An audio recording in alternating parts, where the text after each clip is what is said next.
नमस्कार, होमफूड मराठी या चॅनलवरती आपले स्वागत आहे। आज आपण झणझणीत मस्त छान लसणाची चटणी बनवूया।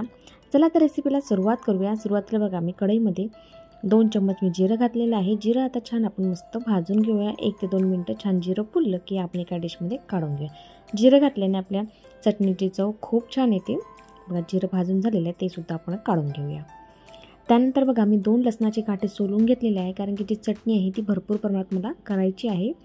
आणि त्यावरती थोडंसं तेल घालूया आणि आपलं जे लसूण आहे ते सुद्धा आपण छान 1 ते 2 मिनिटं परतून घेऊया। बघा मस्त छान भाजलेला आहे लसूण सुद्धा भाजून घेतला आहे तो काढून घेऊया। त्यानंतर बघा मी मिरची घेतलेली आहे। बघा मिरचीचे 2 प्रकार घेतलेले आहे, कारण की जी दुसरी मिरची होती भरपूर प्रमाणात तिखट असल्यानंतर मी थोडी फिक्की मिरची त्यामध्ये घालून घेतली आणि दोन्ही मिरच्या छान आता भाजून घेत आहे। बघा मिरचीसुद्धा आपल्याला मंद आचेवरच भाजायची आहे, कारण की जास्त गॅस फुल केला तर आपली मिरची ना जळून जाते आणि आपली जी चटणी आहे ती जडकट अशी लागते आपल्याला। बघा मिरचीसुद्धा भाजून झालेली आहे। आता ही मिरची आपण एका डिशमध्ये काढूया आणि संपूर्ण मस्त थंड झाल्यानंतर आपण याची छान चटणी करूया।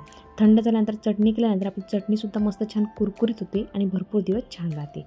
त्यानंतर मिक्सरचं पॉट घेतलेलं आहे। आपण जर लसूण जिरं घेतलेलं होतं आणि त्यामध्ये आपण चटणी घालूया, म्हणजे आपल्या मिरच्या घालूया। मिरच्या थंड झालेल्या आहेत आणि मिरच्या जेवढ्या बसतील तेवढ्या घालूया मिक्सरच्या पॉटमध्ये आणि त्यामध्ये चवीनुसार मीठ घालूया आणि पल्स मोडवर मिक्सर चालू बंद करून ही चटणी मस्त जाडसर अशी वाटून घेऊया आपण। बघा मस्त आता वाटून घेऊया। बघा अशी झणझणीत मस्त लसणाची चटणी तयार होते आणि भरपूर दिवस टिकते।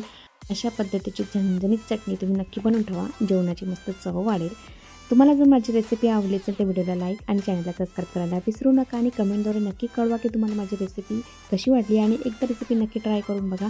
मस्त झणझणीत अशी चटणी होते। लगेच भेटूया नवीन रेसिपीसोबत, तोपर्यंत बाय बाय।